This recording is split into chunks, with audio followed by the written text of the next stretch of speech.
All right, so I'm gonna show you something.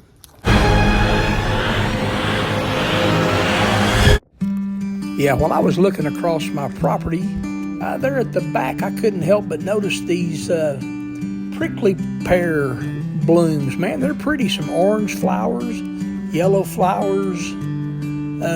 Yeah, there's another batch of them over there. And yeah, there's another batch. But man, those are kind of pretty. Just thought I'd show those to you.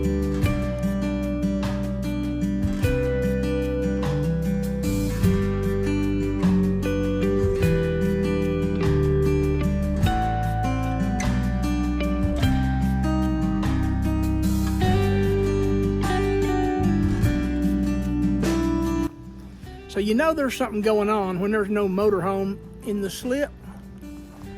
And as we do try to get ready to leave, you can see maybe you can see it. I mean, that's just a haboob. That's just brown dirt in the air.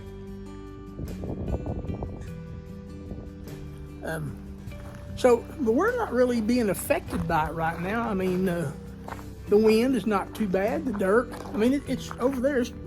I'll bet you it ain't 2 miles over there. It's also kind of back in the north. Hopefully it's gonna miss us. We got some plans. There's my partner in crime right there. All this planning. Oh yeah, so y'all see this little jewel? I'm fixing to do a number on that. I gotta regenerate it and get that thing ready to go. Meanwhile, let's see if it's time for a refreshment. Yeah, that'll make things go better. Yeah, so it's 97 degrees outside. It's hot. I got the old motorhome gassed up. You know, we just made a decision. It's too hot here. We're going to the mountains. Yeah, so I pulled the old motorhome out, ran down here to fuel it up. Of course, their card reader didn't work. I had to pull out, go find another place. You know, just everything takes forever around here. But that task is done. Motorhome is parked around front. You'll see that later. I am going to regenerate this water softener after a short break. I'm going to kind of wait and see if this sand is going to hit before I get out there. What do you say, girl? You about ready too? Yeah, I think you about ready for some cooler weather too. By the way, I do have a viewer out there that actually gave me this beer. So you know who you are. Thanks a million. Yeah, you might notice too that Polaris, the boot is off the tire, and it's kind of cleaned up a little bit. So that's going to be, that's the toy we're taking whenever we get out of here. Yeah, I don't know. That sand, I mean, I swear, it's 1 or 2 miles away. In fact, I see a dust devil right there. So I'm kind of thinking I might need to drink another beer just to wait this out. Be my luck, you know, this process, it takes about an hour to get this done, and I don't know, right in the middle of it, I don't want to stop. Alright, so got her set up here in the shade. The dust is in the air, but it's not blowing too bad. So right now, the first part of this, I'm doing a back flush it for 10 minutes, and then I'll put the salt in. Now, this water dog, I don't know. Of course, you gotta get in it. Ginger, come on. All right, so back in the shop, you see these two evaporative air conditioners. Like I said, we're in an insulated metal building. Now you get back here behind these air conditioners, and it's a little warm. I've got that door cracked, a little ventilation, but when you sit over here, man, it's very comfortable sitting over here. Those things work great as far as, you know, and they're on wheels. So wherever I'm working, I can kind of push them around, but man, right now they feel pretty dang good. So we'll wait this 10-minute back flush, and then I'll empty it out, and I'll put the salt in it, and we'll start the the reconditioning. Yeah, so we finished the back flush. So now then I'm going to drain the thing. I got to turn it upside down. That wind was getting up pretty good, so I had to tie it up to that post right there to keep it from blowing over.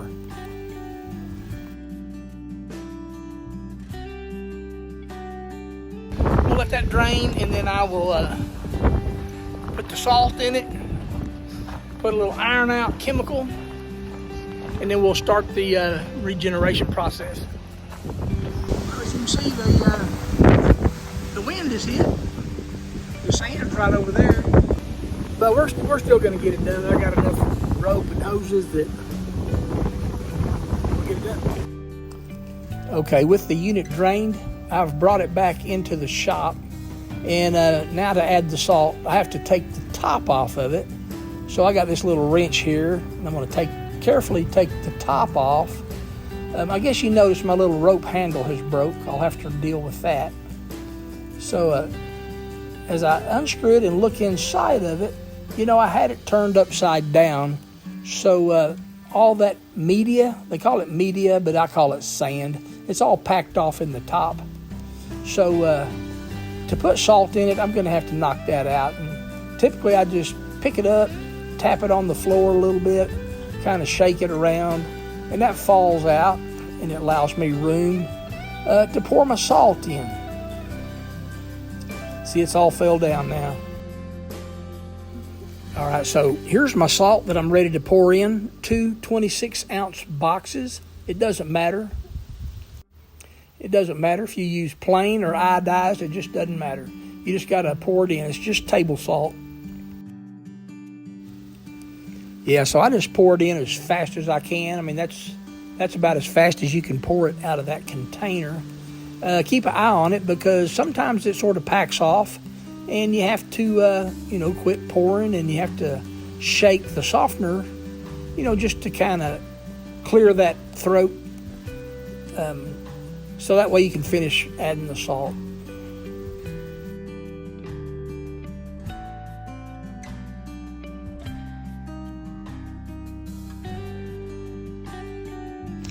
And then just to repeat the same procedure, this is the second box of salt. We're just going to pour the entire thing in there just like we did the other one.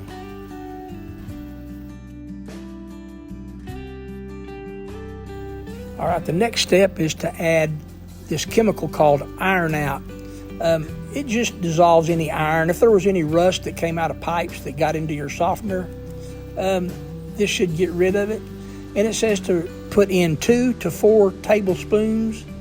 We're going to put in 3 tablespoons. And you can see I'm being audited by Ginger, since she's going to be drinking that water too. She wants to make sure I'm doing it right, so she's kind of keeping an eye on me. All right, so what do you think, girls? Is that good enough? You going to be able to live with that?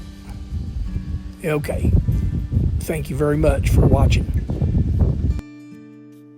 Okay, so all the salt and the chemicals been put in. Now I got to get rid of this old rope handle that's all deteriorated. I'll replace that with a piece of paracord that I have, so I'll be able to manhandle this thing using that. Now I got to try not to cut my hand off.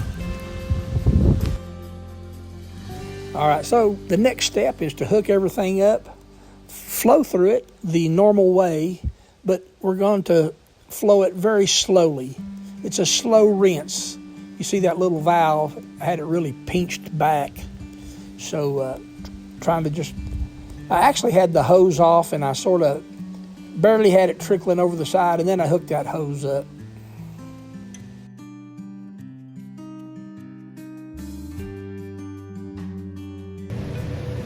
Yeah, so it says pinch that valve back and let that flow just barely clear the edge of the tank, which I did that without the hose, with a stream about the size of a pencil. I don't know if that's a number 2 pencil or a regular, I don't know. But you saw the size of the stream, and that's where we're gonna go for 30 minutes. All right, so yeah, I've let it do I've let that water softener have a slow flow for 30 minutes. And now I kicked it up wide open. I'm flowing through it wide open with that little valve for 8 minutes, and then it'll be done. Yeah, we got her locked and loaded in the moving position. All right, so we've checked the coolant level, we've checked the oil level. We're getting ready to load her up. Old Ginger's like, hey man, you forgot somebody.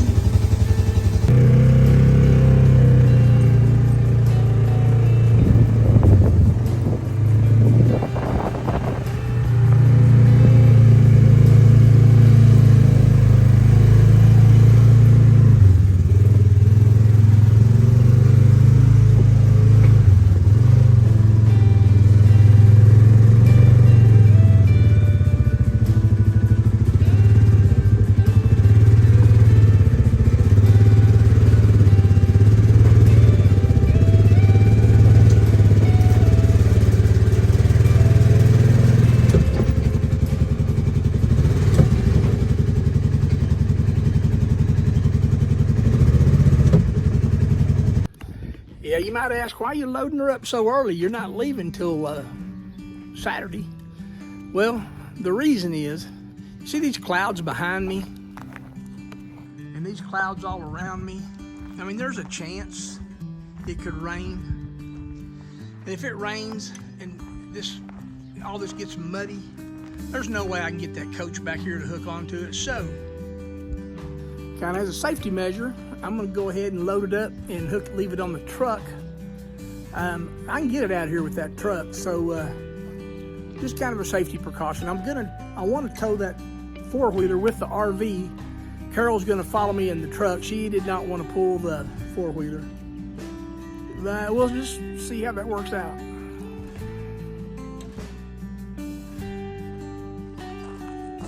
It's a nifty little trailer for hauling this thing.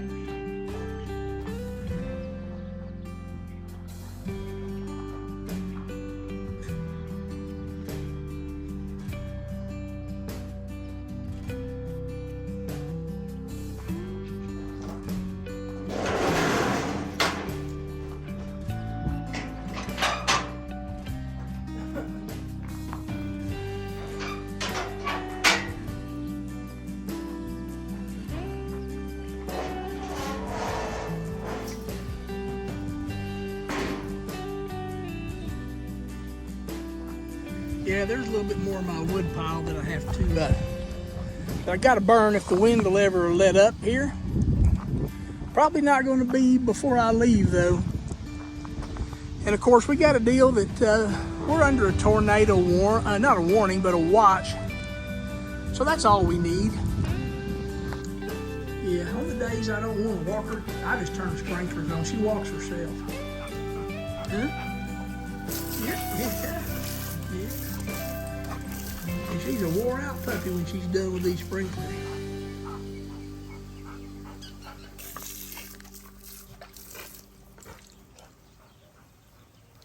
That girl knows how to cool off.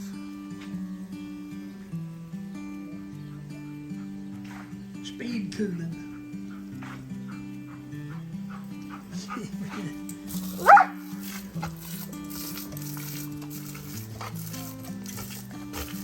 All right, I'm going to end this video right here. If you like the video, please give me a thumbs up. If you haven't subscribed, please subscribe. It kind of helps things whenever we get people that respond to these videos. Once again, I'd like to thank you for watching. See you down the road.